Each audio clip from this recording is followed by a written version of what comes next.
Our next lecture is called Your Health, Your Choice. And because that's really what we're going to talk about. We have many choices that we can make, and these affect what we will be like, what the probability of diseases will be, all of these parameters. Now, we are actually fearfully and wonderfully made. And it is surprising that the human being can take so much abuse and still survive. And the fact that everything is still so normal is really very surprising. What are the risk factors affecting our health? Well, there are some things that you can change and some things that you cannot change. For example, if the environment gets to be very polluted, you can't very well jump off the planet. You're sort of restricted to this place. But there are other things, again, which you can avoid, which I like to call monsters in our lifestyles. Smog blights babies in the womb. Well, there's nothing other than you can do about that except stop breathing. And then there are other things that we do to ourselves, like we take stimulants, we have stressful lives. People wake up in the morning, they feel half dead, they need a stimulant. So one grabs for a cup of coffee or a cup of tea or a cola drink or a cigarette or any one of those just to get going. And you get hooked to these stimulants. And they increase your state of arousal. Then when you come home and you want to go to bed and you've had these all day long, then you need a depressant, something to calm you down. So you come home and you have a drink. Some people have alcohol or spirits, some go for narcotics, some are hooked on medication, some take aspirins, or some just smoke pot, cannabis, marijuana, whatever. And then you can even have some people that try to opt out by using hallucinogens, LSD, ecstasy, any one of those, and if you're really down and out, you go for the inhalants. All of these have their problems. Let's first look at alcohol, generally speaking. If you want to have active natural killer cells, that's a type of immune cell that gobbles up aberrant cells, like cancer cells, for example, then it's good that you should actually have no alcohol. A bout of heavy drinking influences the ability of natural killer cells to destroy cancerous cells, that's been shown, and very small amounts of alcohol can also prevent these cells from actually changing or undergoing attacks or taking part in your immune capacity. So even small amounts of alcohol reduce your immunocapacity. Cirrhosis is not something that only comes from heavy drinking. Women particularly can be prone to cirrhosis of the liver, even if small quantities are consumed. Here, for example, is a normal liver. Here is a cirrhotic liver. Notice the fat deposition. Children, for example, many can be born with what we call fetal alcohol syndrome.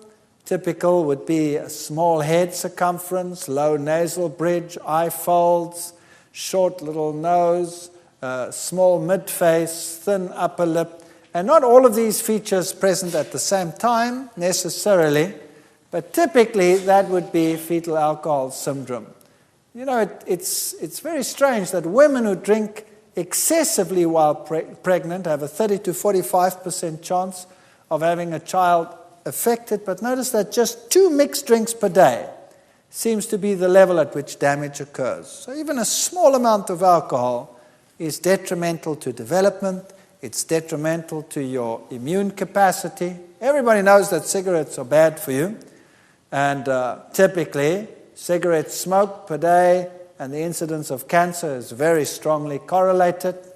Here, for example, if you've never smoked in your life, what's your probability of reaching the right old age, let's say of 85? If you've never smoked in your life, you go up to the red graph, and your probability is around about there, 35%. If you have smoked 25 cigarettes or more a day, the probability of getting there is less than 10%. It's quite a difference. What about getting to 70? probability is actually very good if you've never smoked, 80% if you've never smoked, and the probability is only 40% if you smoke 25. So any reduction in smoking is already an improvement, but no smoking, banning would be the very best. If you look at world cancer rates, you'll see that Scotland, Hong Kong, Iceland, United States, Denmark are the ones way at the top there. And it seems like some of the industrialized countries are not doing too badly. Today there's a slight shift towards the non-industrialized countries.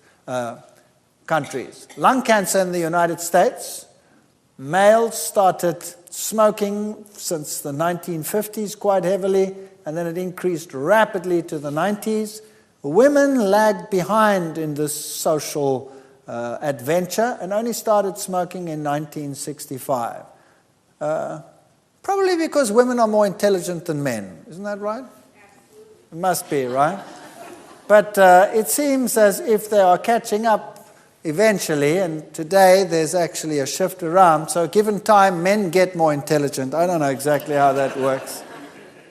Obviously, that's a pretty bad tumor over there. You don't want a lung that looks like that, or this is a typical smoker's lung compared to a smog-filled lung of a non-smoker. And these are pretty bad. Here's an experiment that was done by a colleague of mine. We at our university were quite interested in lifestyle diseases. And this man over here, Professor Moritz, he did a lot of research. He's world-renowned for his nicotine research. And he did some fascinating studies on rats. And here you see metabolic rates, for example. Let's just look at this one. Glucose, burning glucose. Normally, a little rat would have that burning capacity, micromoles per gram per hour burning glucose. But if he gave them nicotine, that capacity doubled. If he withdrew the nicotine, then it went way, way low. Now, that's an interesting point. You see, women, for example, are very attracted to this. When they smoke, they naturally burn more energy, and therefore they tend to stay thinner. When they give up smoking, that capacity drops to less than half, and they tend to get fat. That's why women don't like to give up smoking, because they get fat. Whereas normally that would be your level, somewhere between the two. So if you give it up long enough, your metabolism would increase again. So the only thing you can do then is remain active and fit to prevent this from happening. But here's something very interesting that he found. If he took a pregnant rat and he gave the mother nicotine, that's the equivalent of simulating a mother that smokes during pregnancy. And then the pups were born, and he keeps on feeding her with the nicotine, simulating someone smoking, 1 milligram per kilogram body mass, and gives it up to day 21. That means the little ones are still getting the nicotine in the mother's milk. Then this is what happens to the baby's lungs. This one over here is one that receives nicotine, this purple one, and this is one that doesn't. These are the babies. So the babies never actually directly get nicotine, they just get it indirectly from the mother. And you will see that when they are born, the lungs are pretty much the same, but as they develop the lungs, so the alveoli volume gets large compared to one where the mother did not get any nicotine. The alveoli volume actually gets small. Now that's important. So the babies from a mother that smokes, in brackets, would have large air sacs. And the babies from a mother that does not smoke would have small air sacs. Not only that, if we look at the number of alveoli, we have the same thing. Here is a mother, the babies of a mother that never smoked, and you'll see that the number of alveoli increases dramatically with development, where it also increases in the group where the mother did smoke, not as greatly. So there's a great difference in the number of alveoli at day 42 of development. So what does that mean? Simply this, that if a mother smokes, her offspring is likely to have large little air sacs in the lung and few. Whereas if the mother did not smoke, the air sacs would be small and many. Now, what is preferable? A small one has a large surface area for the exchange of oxygen relative to volume. So if you have lots of small ones, that's the way you would want it to be. And here is the nicotine alveoli of a little baby that did not smoke. Notice the large alveoli and the little holes in it. It actually tears and the lung actually bleeds internally. This is the baby that never ever smoked. It just inherited it from the mother. And here's one where the mother did not smoke, and you'll see nice tiny little alveoli. That's just a size measure over there. Smooth, no holes in it, absolutely perfect under the electron microscope. So very nice lung development.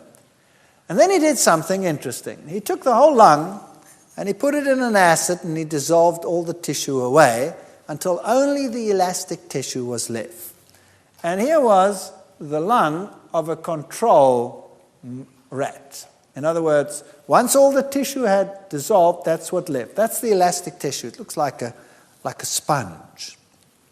If you took the same age one from a mother that had, in inverted commas, smoked, that's what it looked like. Wow. So basically, that is a lung of someone who has emphysema. That lung is so useless. The air sacs are large and floppy, and the elasticity of the lung is poor.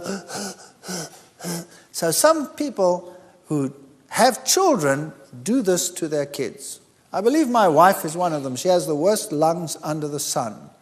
You go to that test where you blow to see what the force of your lung is and your capacity. She blows it that far.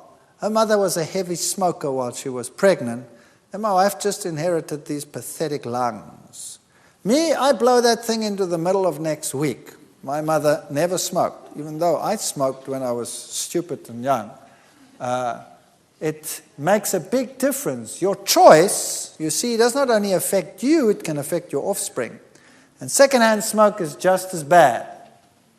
Then there's something else about certain plants. We've looked at secondary plant compounds, phytochemicals that are healthy. Now, there are phytochemicals that are harmful in certain plants. And these harmful secondary compounds can cause various diseases. Now, why do plants have them? They say these plant compounds are for toxic defense. They are digestibility-reducing defense, and some of them are positive, like anticarcinogens.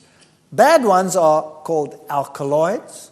Some are pyrethrins. You can use them as insecticides, for example, rotinoids, cyanogenic glycosides, tannin, for example, phenolic resins, caffeols, caffeine, theophylline substances that you find in tea, for example, theobromine, a substance that you find in cocoa, nicotine, a substance that you find in tobacco plants, for example. Those are negative compounds that you want to avoid.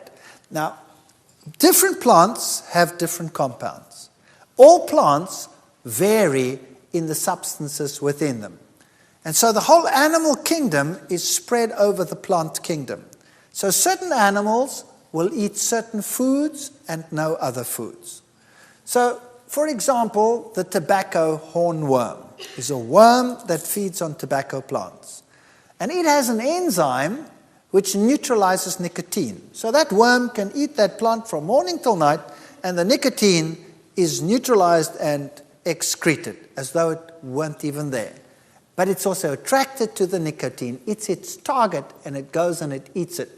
The koala bear is attracted to eucalyptus oils. And the eucalyptus oils are eaten and attracts the animal, and that's its diet. It sticks to that diet. Another animal comes along, tastes eucalyptus oil, and goes, doesn't eat it. And so the koala bear has assured that that's its diet. And so the animal kingdom is spread over the entire plant kingdom in the world. Now, it's very interesting that an ungulate, For example, the eland, which is the largest ungulate in the world. That goes along and it will eat acacia leaves. And the same happens as would happen in tea or in coffee. And we'll talk about that as we go along. Here's the coffee bean. That contains caffeols and it contains caffeine. Caffeine and theobromide, the one that you find in cocoa products, are very, very similar. Fatty acid concentration gets increased when you consume these. Blood pressure increases, stomach acid. Adrenaline, noradrenaline levels start increasing, gives you a fight and flight mechanism, a stress reaction. Digestion and absorption time is increased. Caffeine is toxic. It interferes with muscle action. It's an enzyme suppressant. It's a carcinogen. 500 grams of tea contains enough caffeine to kill 1,000 mice. That's just one packet of tea. And it's mutagenic. For example, tetragenicity, more than the normal number of fingers, hair lip, and cleft palate. If you feed rats caffeine, then they develop tetragenicity, more than the normal number of digits. Or they develop hair lips, cleft palate, and what they also develop is exencephaly. There's a higher incidence of exencephaly, the brain developing outside the body. And that's not too uncommon in the world today either. These are the substances that you find in tea, coffee, and cocoa. Theophylline you find in tea, theobromine you find in cocoa products, and caffeine you find in tea and in coffee. Now, these substances would normally prevent animals, other than those that are adapted for that particular compound, to stay away from those plants. And that is a way in which the animals are spread over the plant kingdom. Now, what happens when an animal consumes something that it's not geared for? Well, then it has all these negative reactions. So what happens when, for example, you take caffeine into your system? The first thing that happens, besides all those negative effects, is that the caffeine causes your adrenal gland to release hormones. Two of them, adrenaline and cortisone. And adrenaline is the fight and flight mechanism, hormone. So you are geared to defend yourselves or to run like blazes. One of those two, right?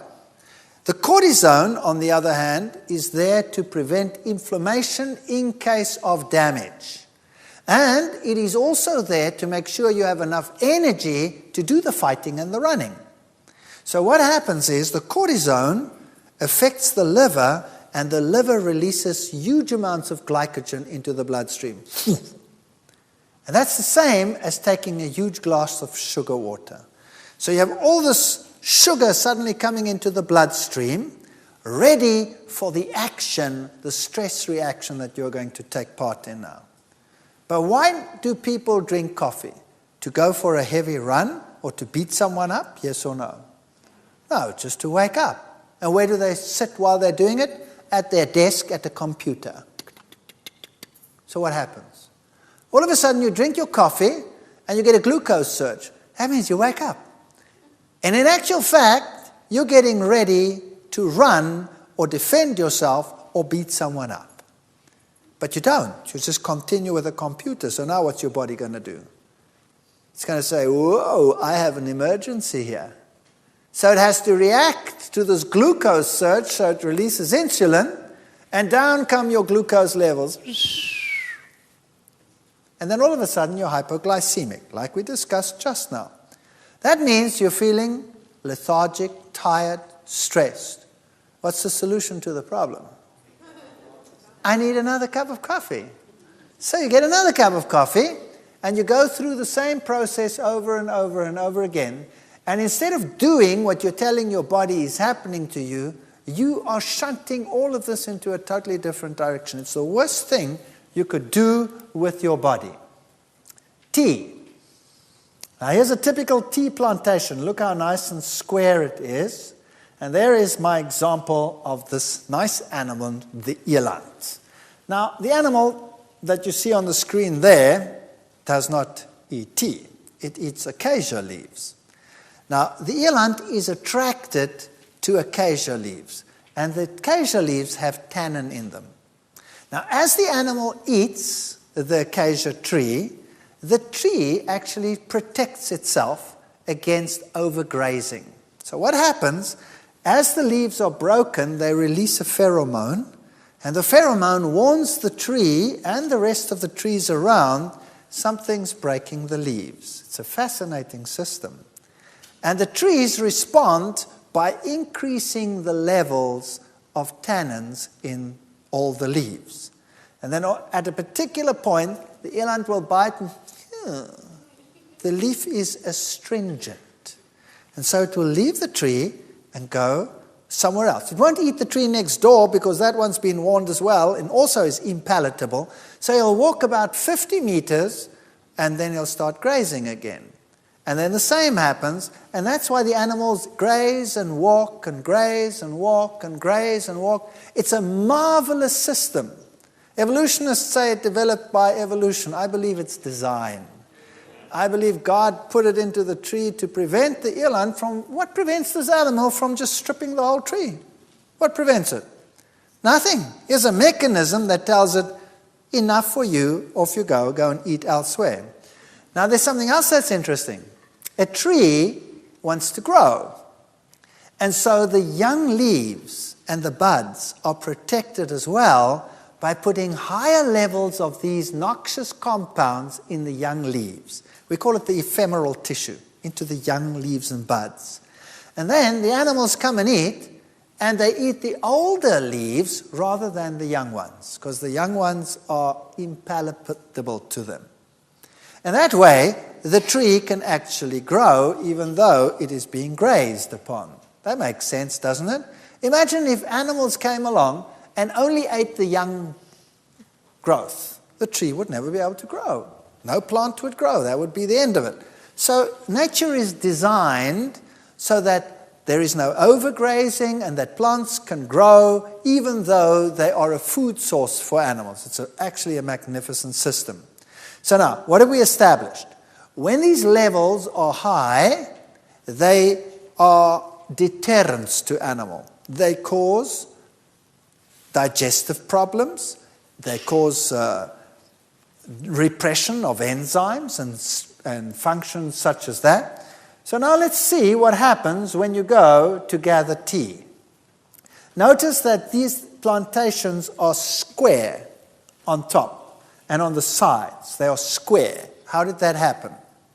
See, what they do is they go and they have found out that it's not good to cut the leaves. The best is to take a long stick and to walk and to trim them. So they go, and they cut them this way. They trim them down to these nice square. That's how they prune them. What does that simulate? So you're breaking the leaves like this.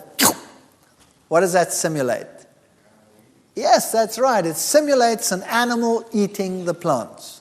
What would be the natural reaction to the plants after this? To raise the level of compounds that act as deterrents. And when the young leaves then come out after that process, they will have higher levels of deterrence than in a plant that had not been treated in this way. Does that make sense?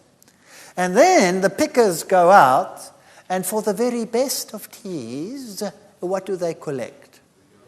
The two top leaves and a bud.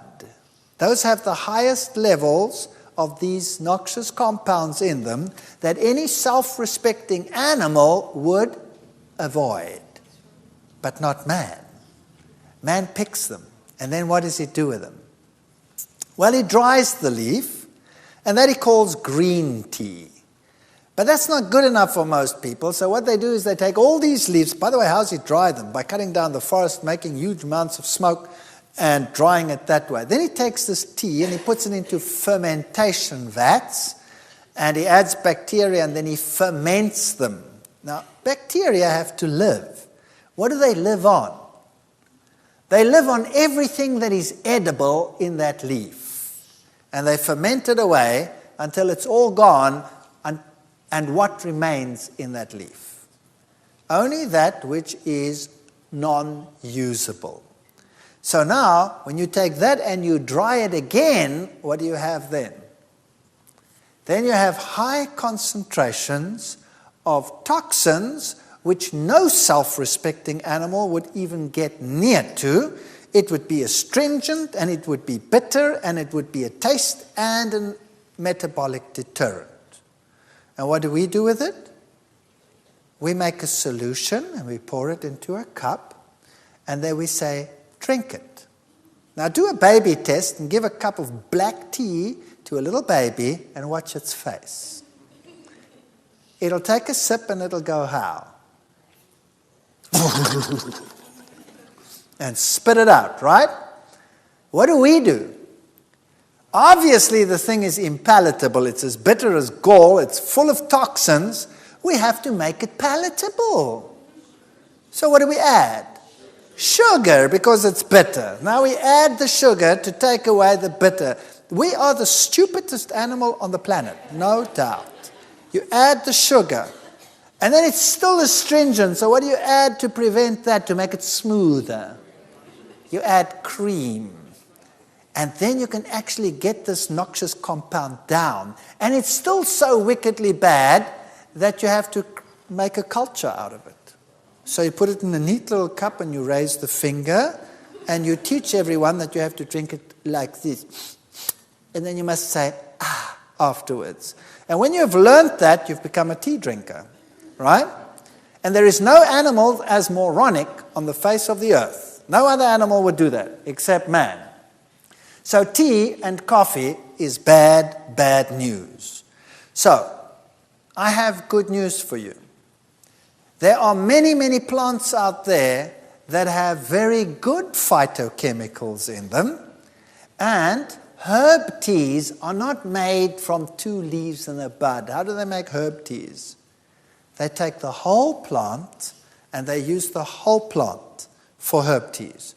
So that is the best way to go about it. And then I have another piece of good news for you. There are some herb teas on the market which taste just as bad as black tea. So you don't even have to give up anything. You just switch to a horrible herb tea, and then your problem is solved. And you add whatever you wanted to make it palatable. But the good news is there are herb teas that are actually palatable. So do yourselves a favor and a flavor. Switch to herb teas and cut out the ones with the alkaloids. Sources of caffeine, for example, ground beans will give you 66 to 80 milligrams in a 2-cup drink. Filter drip will give you 110 to 180. So those are your typical coffees. Decaf will give you very little, but decaf contains the extractant, which is equally harmful because these are normally organic compounds with which they dissolve the caffeine out. So you're losing the caffeine, but you're gaining the extractant. Teas, as you see, are also quite rich in caffeines, and then your cola drinks also have caffeine. So Coke has a double whammy, 12 teaspoons of sugar, plus it has caffeine. It gives you a double whammy. So Coke actually should never be consumed by any human being. In fact, that company, well, what's the name of the product? Coke. Why? Because it's the extract of what? Cocaine plants. And these days they have to extract the drug, but it makes it addictive, or it used to in the past probably, and now they just add caffeine to solve that problem, because that'll make it also addictive, because they'll make you constantly hypoglycemic and on you go, and it makes it addictive. Chocolate products are bad, bad news. Look at all the products and the theobromines you get out of those. Cold remedies, weight control things, diuretics, they put these compounds into everything. For example, a simple slab of Cadbury milk chocolate, 1 ounce, will contain 44 milligrams of theobromine. Chocolate syrup, 2 teaspoons, 89 milligrams. Chocolate flavor, mixed milk, 120 milligrams. We give it to our kids all the time. I don't understand why we do that. These days you can buy soy milks that have got chocolate and cocoa products in them. Well, why don't they make one with carob? Why do they have to make it with caffeine and theobromine products? I wouldn't drink it. I'd just watch people drink it. Now, that's one thing we can avoid. Remember, this lecture is called Your Health, Your Choice. It is your choice whether you want to drink cocoa products, whether you want to drink teas and coffees, when you could drink herb teas, and you could replace your cocoa products with carob products and retrain your palate, and you don't really have to give up anything, you just switch to something better. And there's something else that we do. Fats and cardiovascular diseases. The type of fats we consume are very important in terms of how we live and how we die. For example, amongst men, the big killer is heart disease. And about 27% of men will die eventually of heart disease. In women, the situation is better, or so they might think. Only 18% of women are less likely to die from a heart disease. But here's the problem. Here's a New Scientist article. Surprise, the truth about women's hearts. If a woman gets a heart attack, she is 72% more likely to die from it than a man. 72% more likely to die from it than a man. Why? Well, the reason is that a woman has these estrogen hormones. And estrogen is what's going to cause the problem. When a woman gets a heart attack, then the heart goes into fibrillation, but not only the heart. The big vessels coming out of the heart, the vessels themselves go into fibrillation. And that's what will give them a far greater risk of dying. A man not having those estrogen levels, the heart goes into fibrillation. If they can shock it back into reality, that's so fine. But at least the vessels don't fibrillate. And if your vessels fibrillate, well, then the blood doesn't go through that either. You cut off the oxygen to the brain, and then you die. So a woman is more likely to die from a heart attack than a man. If you take a typical statistics in the States, for example, then you'll see almost a quarter of the population, I mean, that's horrendous, have some form of cardiovascular disease, like high blood pressure, 50 million, coronary heart disease, 12 million, myocardial infarct, 7 million, angina, 6.2 million, stroke, 4.4 million, rheumatic fever and heart disease, 1.8 million. That's the American Heart Association. That's pretty horrendous. And cholesterol levels are very, very high. 98.1 million American adults have high cholesterol levels. Even young kids, 19 years old, have cholesterol levels of 165 milligrams per deciliter. There's only one nation that keeps up with them, and that's Finland. No other nation. And that's the reason why. That's the diet. That's a very high cholesterol-forming diet. Dairy products are very cholesterogenic. Eggs, meat products, those are the ones. Seafoods are relatively high too. And roe, for example, 300. Salmon is pretty high. Shrimp, all of these products, especially down here in your state, very high cholesterol diets that we see over there. Dairy, one of the very high cholesterol foods. We'll deal with that later. Whereas high-fat foods in the plant kingdom, like avocados, coconuts, they are not cholesterogenic. There is a notion that they will cause high cholesterol, but they don't. They don't cause high cholesterol at all, because the protein associated with it is plant protein. It actually lowers cholesterol. And the avocado, the oil in it is a monounsaturated oil, and it lowers your cholesterol level. So no high cholesterol from those products. Here is a typical way in which clotting and plaque formation forms. This is what you want. You want a nice, squeaky clean blood vessel without any of these compounds. People today say that cholesterol is not really the problem. In actual fact, they're right. Cholesterol is not the problem per se. It's the way in which the cholesterol is distributed that's the problem. Here's the Framingham heart study, which clearly shows that the more cholesterol, the higher the risk of cardiovascular disease. So yes, the risk is higher. But how the cholesterol is distributed plays a very, very important role. If you have cholesterol clogging your arteries, then the arteries' lumen becomes smaller, and then you have a greater risk of a disease. Typical plaque formation. Notice how small the lumen has become. This is a person who has died of a heart attack, and you can see the clogging of the arteries over there. So a plaque is this mass of fat and cholesterol.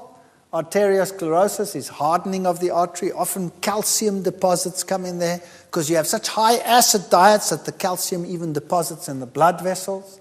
Then you can get clots, and they can start floating around and cause strokes and heart attacks and all kinds of problems like that.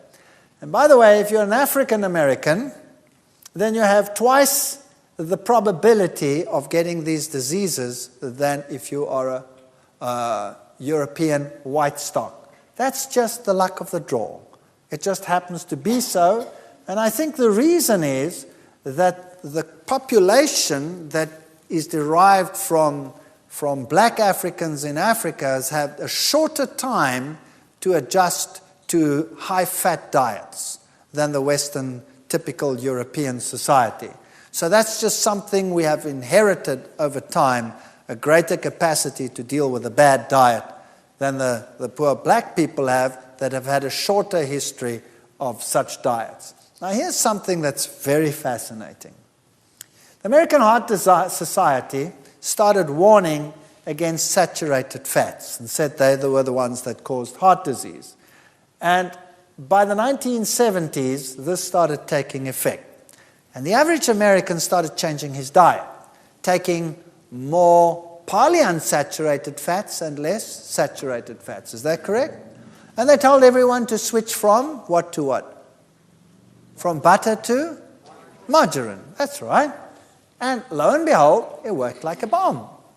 Here's the American figure, and you can see that heart attacks dropped dramatically between 1970 and 1993 when this advertising campaign made the people aware that they had to change their diets. In the UK, you had exactly the same thing. They were a little bit slower in taking off, but their heart attack rates also came down. The Japanese, in general, didn't have that problem to begin with in those years. Didn't have the problem. So, obviously, the problem was the saturated fats. And so, all over the world, advertising campaigns started saying, switch to polyunsaturated fats and prevent heart disease. That was great. But what about fats and cancer? Same time period. While down came heart attacks, in the same time period, up went cancer. Breast cancer soared, prostate cancer soared. Now, what was the problem? What was the problem? World all-sider cancer rates. Hungary, Czechoslovakia, Luxembourg, Denmark, Scotland, Hungary, England, Wales, all the high-fat consuming nations were the ones that showed the high cancer rates. And so in the 80s, they started doing experiments and found that your diet is affected by what you eat, and particularly your fat intake. So the more fat consumed by a nation, the higher the risk of cancer. The Netherlands, for example, was way up there. Denmark, UK, New Zealand, Canada, Switzerland, US, those are the top of the hit parade countries, high fat consuming nations. And they clearly showed that if you fed a rat a carcinogen, that's something that produces cancer, and you feed it a high-fat diet, then it has more cancer than if you feed it a low-fat diet. In fact, twice as much cancer. So obviously, fat caused the cancer.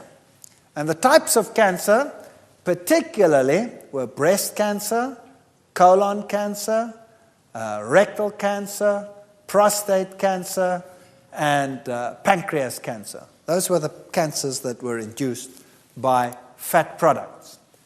Well, breast cancer and prostate cancer, look at the prostate cancer. Switzerland and Norway are top of the hit parade. I'll be dealing with that when we're dealing with dairy products. Breast cancer, England and Wales, Denmark, Scotland, Ireland, and those countries, New Zealand, all the heavy animal fat nations were the ones that were involved there. Colorectal cancer, the same sort of picture, New Zealand at the top, Hungary, Denmark, those are the top cancer countries in the world. So what you eat affects your health. Now in the next session, we will be looking at what it means to change the fat in your diet.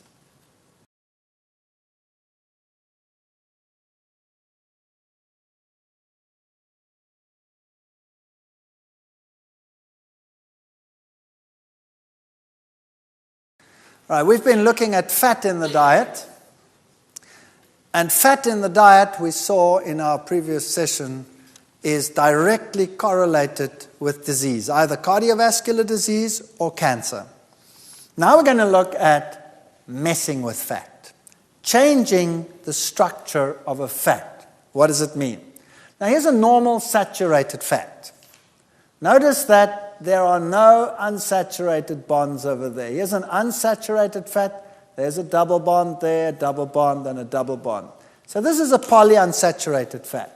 Wherever there is a double bond, the molecule makes a kink like that, like a V, okay? And so the molecule, because it has these kinks, is an open molecule. It's sort of open. And that means oxygen can get in very readily. So this fat over here tends to oxidize quite readily. And when it oxidizes, it forms free radicals. So when you extract a fat, it starts oxidizing. And the more unsaturated it is, the more it forms free radicals. For example, the polyunsaturated fat is unstable, and it causes free radicals over time. So you need a balance between polyunsaturates and antioxidants. And the natural antioxidants that you find in plants are vitamin A, vitamin C, vitamin E. And that vitamin E is built right into the seed where the oils are. So in a seed, the oil, in a sunflower seed, the oil is present, packed with antioxidants, and that oil remains stable. As soon as you extract that oil, then you expose it to air, and you have to increase the amount of vitamin E dramatically 200 times before it will stop oxidizing. And that doesn't happen. So they extract the oil, and then it forms these free radicals. And it forms all these compounds, peroxides, aldehydes, ketones, all these bad fellows. Now, when they extract the oil, to get enough oil out of the seed, they heat it as well. So, for example, when you heat a saturated and a polyunsaturated fat, and you heat it to 170 degrees for 2 hours, then it causes liver ailments when you feed it to an animal. That's centigrade. That's what? About double it for Fahrenheit. All fats heated to 180, that's about 360 degrees Fahrenheit, for 2 hours or more will produce serious liver ailments. And a triunsaturated fat will undergo oxidation 10,000 times faster than a monounsaturated fatty acid. So now here's the problem. When you extract that oil out of the seed under heat, normally they heat it to up to 200 degrees centigrade. That's 400 Fahrenheit.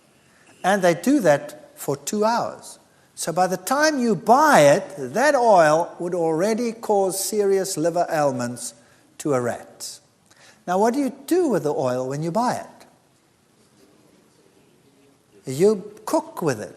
So you heat it. To what heat do you heat it? Very high. If you have a plate on your stove that's red, that means it's 600 degrees because you can actually see the light. You're putting your pan on there and you're heating that and you're cooking whatever you're cooking in there. You are just creating free radicals like crazy. Now, what about the corner fast food store? That has huge vats with boiling oil, and they put the French fries in there and they do their thing. How long does that oil stay heated? Wow, you are actually buying carcinogens. Could I have a packet of carcinogens, please? Large or small, sir? Well, is there a difference in the price? Yes, the more carcinogen you buy, sir, the more expensive it gets. Oh, good. Can I have some, please? Isn't that what we do? All right. So this is bad, bad news. Notice that a triunsaturated fat oxidizes 10,000 times faster than a monounsaturated fat. Now, we know that the saturated fat is not really good. And in fact, animal saturated fat is the very worst of all. You know why? Because it has no antioxidants. Zero. None. So when you take an animal fat and you fry in that, it oxidizes quickly because there are no antioxidants in it. If you take a plant fat, it at least has antioxidants in it. Now, which fat would therefore be the very best fat to take? A tri or a mono or a saturated? Which one? Notice the mono will undergo oxidation 10,000 times slower than a tri. So which is the best fat to take if you're going to use an extracted fat? Mono. No doubt. Mono will be the best one to use. How would you like to have it extracted? Heat extracted or cold pressed? Cold pressed. See, it's all very logical.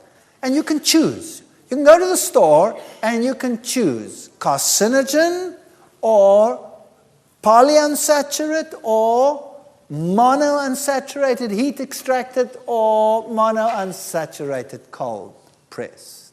It's your choice. Of course, it affects your pocket, but it also affects your health. Which one would you buy? Monounsaturated cold pressed. Which one do you think is the best one on the market? Olive oil. Why? Olive oil has stood the test of time. Canola oil is also a monounsaturated fat largely, but it's rapeseed and it has other components in it which might not be so hot, and it is a far stickier oil, generally speaking. So the one that if one is going to use it, would be mono olive oil.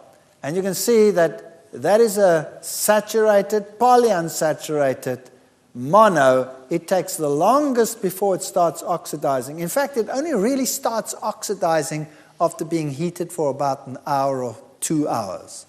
So if you take a cold press and you drip that over some potatoes and you pop it in and mix it all up and put it into the oven and you bake that at 200 degrees centigrade, that's what, 380, 400 Fahrenheit, and you bake it at that for an hour, you have golden brown chips and you have far fewer carcinogens than if you used sunflower seed oil. So make your fries like that. You don't have to give them up. Don't eat them as often, but when you make them like that. Here's a typical polyunsaturated ones, linoleic and linolenic acid. Now these are essential fatty acids. That means it is essential that we get them in the diet. We need them, we cannot live without them, we have to have them, and we can only get them from the diet. Now what's the best way to get them? Extracted or in whole food? Absolutely, that's the best way to get them. Hydrogenated margarines and oils are another problem that we're facing today. U.S. News report, it is a violation of the law to make any claim that polyunsaturates can prevent or treat heart disease. Very interesting. What's happening here? Oil in margarines will be soya, maize, sunflower, olive, coconut, palm oil. there will be emulsifiers, preservatives, colorings, flavorings. Then you go through a process of removing the gums, natural neutralization with caustic soda, bleaching, filterizing, and then a process called hydrogenation. Heat and a catalyst and hydrogen. It's filtered, neutralized, bleached, deodorized, etc., and then they make the margarine. All right. Now, oil is a liquid. Plant oils are liquids, and polyunsaturates are liquids more than saturates.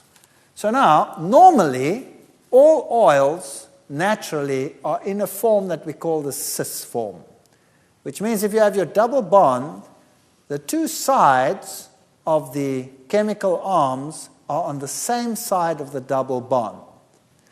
Now, when you change this fat and you hydrogenate it, you switch the one arm round. So then you have what we call a transform. Now, they are on opposite sides. I always explain it to my students. It's like giving someone a hug. If the two arms are on the same side, you can give him a hug. But it's very hard to give someone a hug when you look like this. It's very hard.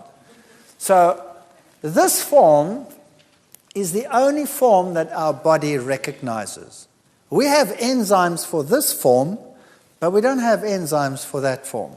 Now, why do they change the form from this form to that form? The answer is this.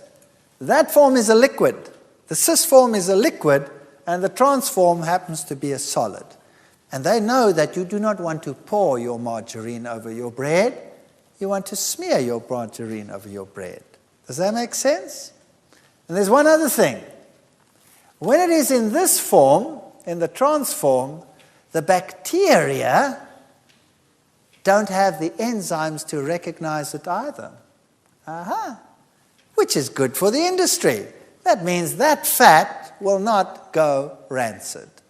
But you know what? The younger generation doesn't know what rancid is. They don't know. This has gone rancid. When last have you heard that? It doesn't exist anymore. Why not? It doesn't go rancid. Why doesn't it go rancid? Because the bacteria don't want it anymore. Why don't they want it anymore? Because they can't digest it anymore. Good news, they have the same enzymes to digest it that you have. That means you can't digest it either anymore. So what is a margarine, really, if it's full of trans fats? It's a foreign substance. I call it shoe polish. You see? He already answered. I call it shoe polish. It's good for shoes, but for human consumption, no. So now you have a fat in you that you do not recognize. What do you do with it? What are you going to do with it? You're going to store it where you won't ever use it. Don't you store the things you don't use in the upper cupboards? Right? So you will store it under the skin, as far away from the heat source in the body as possible. And then it starts getting into the connective tissue and it makes bumps. And you look at it and you say, ooh, I've got cellulites. And you start training like crazy, but you know that stuff just doesn't go away. Have you noticed that? Cellulite just won't go away. The only way to get rid of it is to stop eating this plastic, which is trans fat, and exercise, and eventually it'll go out through the skin because your skin is oily, the cells burst, and the fat gets released that way, and that solves your problem. So trans fats are not a food. They are not fit for human consumption. They were never meant to be a food. They are good for the industry, and I have found out over the years that whatever is good for industry is normally bad for you. Isn't that so? All right. Now, unfortunately, they found out that if they add a certain percentage to normal oil, so that it still stays liquid, the bacteria don't like it as much either. So when you buy oils, sunflower seed oils liquid, read on the label, and it says sometimes partially hydrogenated. Have you read that before on the label? That means partially unfit for human consumption next time you read it, okay? And so don't use it. If you're going to use a margarine, use one that contains no trans fats, only natural oils, and uses something else to make it thick, like cornstarch or something like that they normally use. You can buy margarines like that, but generally speaking, any extracted oil is bad news. Let me explain why. Take a breath. Let's continue. Think about this. If I take a basin of water and I pour oil in it, and then I take hot water, warm water, and then I take a plate and I go dip out. What will my plate be like? Oily. It'll have if you run your finger along it, you'll have a film of oil on it. Isn't that right? Now, if you take free fat and you put it into your stomach, that's hot water, 37 degrees. Now you put food in it and you dip it in, and each piece of food has a layer of oil on it. That means the enzyme, which is water-soluble in your stomach, can't get through, and it takes longer to digest, and you get fermentation. When it goes through to the rest of your intestine, you add bile salts, and the fat becomes miscible. It's already there, and the fat goes into the blood here in the top part of your intestines already, and it ends up in your blood, and now your blood has fat in it, and all your blood vessels, consider them plates that you're going dip, dip, dip, dip, dip, dip, dip, dip in the fat. And now your blood vessels contain all these, and the exchange of oxygen is slowed down. That means you're getting less oxygen to your brain. That is why if you have a fatty meal, very soon thereafter you go, and you fall asleep. Isn't that right? Whereas if you had no free fat in your diet, it would first have to be digested. It would be released as free fat lower in the intestine. It would be absorbed way low down and not go straight into the normal bloodstream. It would first go into the portal system, first go to the liver. The liver would work with it like a factory, take it out and pass clean blood to your heart, and you would never have that. So if you had a whole food diet, you would stay awake. And you come to your class and your students are all asleep. It's a nightmare. It's a nightmare.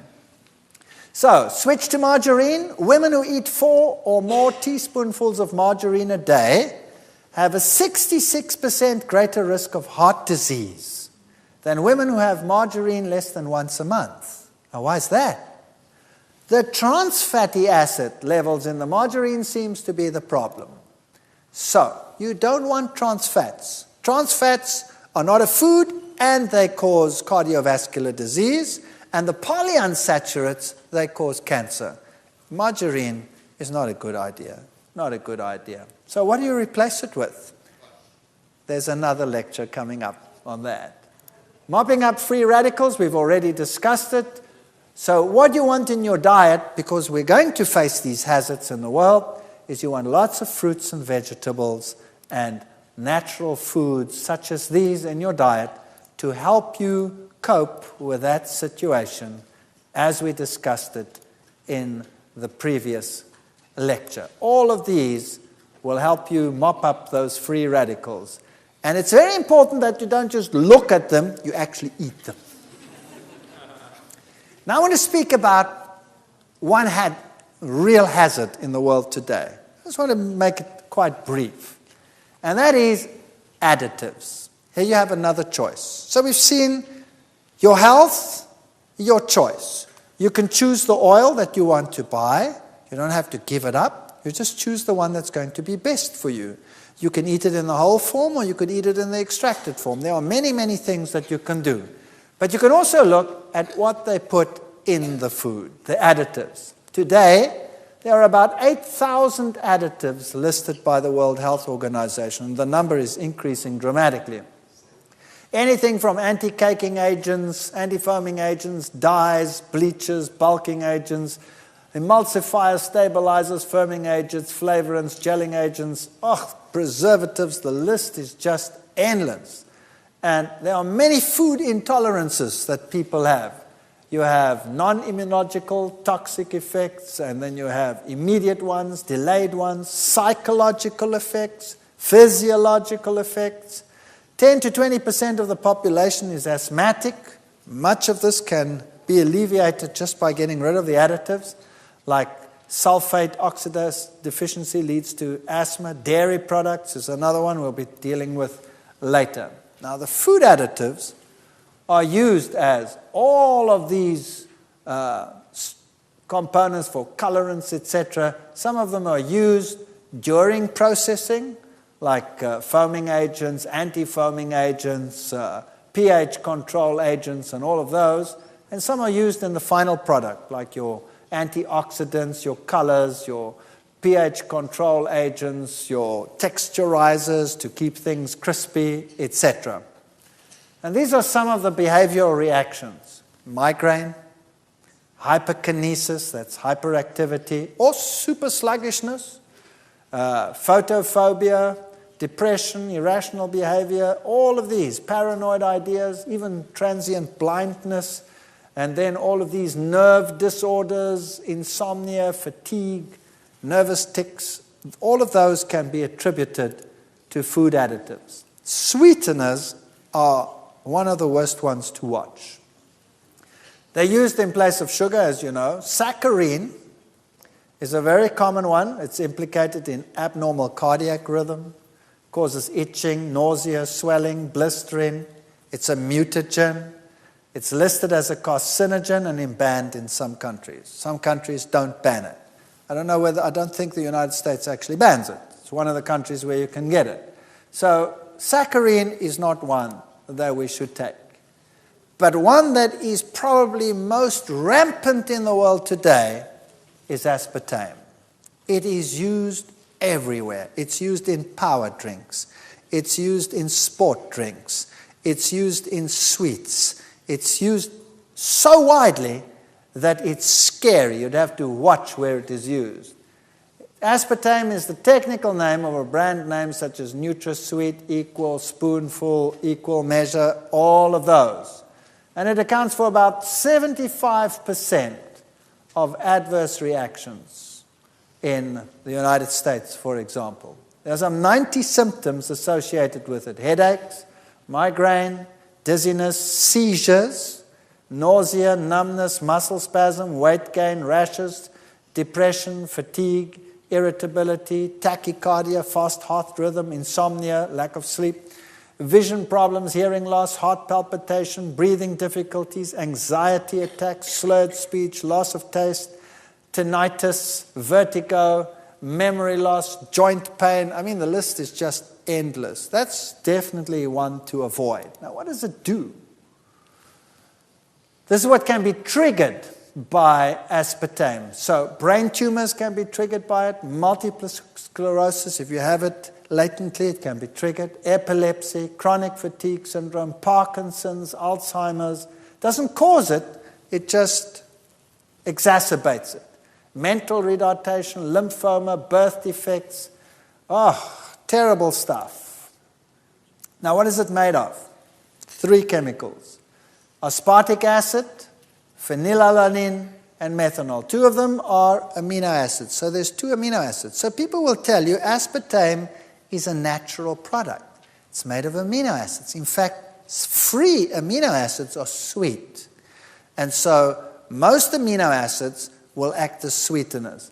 And phenylalanine is probably one of the sweetest. So if you take that freely, it's sweet to the taste. Aspartic acid is the other one that is sweet to the taste. And then also contains methanol. Now, aspartic acid, as you see, is an amino acid taken in its free form. It significantly raises blood levels of aspartate and glutamate. Now, the same you will find in monosodium glutamate, MSG, that you find in Chinese food a lot. And aspartate and glutamate are what we call excitotoxins. Now, people will say, no, hang on a second, it's just an amino acid. But think about this. No animal in the world, no creature in the world ever eats free amino acids. You just don't do it. How do you get your amino acids? You eat a protein. And the protein is not sweet when you chew it. The protein goes into your stomach and there it is cleaved into blocks by the enzyme pepsin. And then it goes through to the duodenum, and there it is cleaved by another protein called trypsin into smaller pieces. And then it goes further down in the intestine, and then the amino acids are cleaved off one by what we call exopeptidases, enzymes that cut them off piece by piece. So the only place in your normal life where you ever have free amino acids is way down in the bottom of your intestine. Now, where does that go to? It goes just like that fat. Where does it go to? It goes to the liver. And the liver is a factory. It is your food factory. And it builds everything into your type of protein that you need and then transports it to wherever it has to go. So you never have excesses of those free amino acids free in your blood. Whereas if you take them free like that, they go straight into your bloodstream and they end up in the brain, where they shouldn't be. They should first be regulated by the liver. They go straight to the brain and they act as excitotoxins. So your kids go berserk and the adults go depressed. Now, what does it do? Excessive levels of phenylalanine in the brain can cause the levels of serotonin in the brain to decrease. Now, what's serotonin? Serotonin is a neurotransmitter.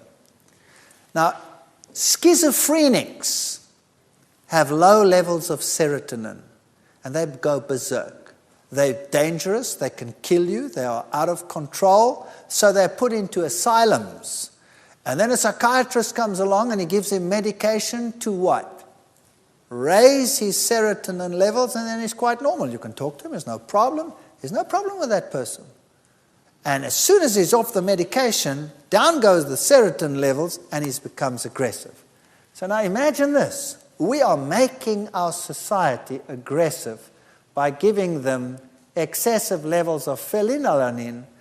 Kids that drink these power drinks and that drink these sports drinks have high levels of this compound, and that's what happens. And then they become highly aggressive. And by the way, the antioxidant that they put on snack foods, like chips, butylated hydroxytoluene, butylated hydroxyanisole will do exactly the same thing. Lower the levels of serotonin. What do our kids eat in break? They eat these snack foods, and they're hyperactive, and they're aggressive, and they kick each other to pieces. Methanol, what does that do? That's the other compound in it. The recommended limit of consumption is 7.8 milligrams per day.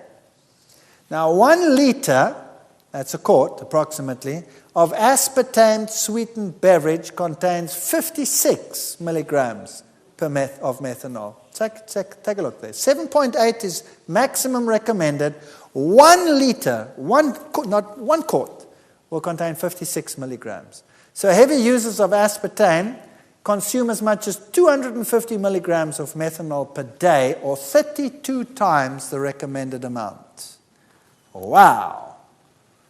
That is bad news, and that will cause problems and diseases like you cannot believe. So aspartame can be found, for example, in instant breakfast foods, breath mints. Read them, those little ones, very often, those nice, cute ones. Watch them.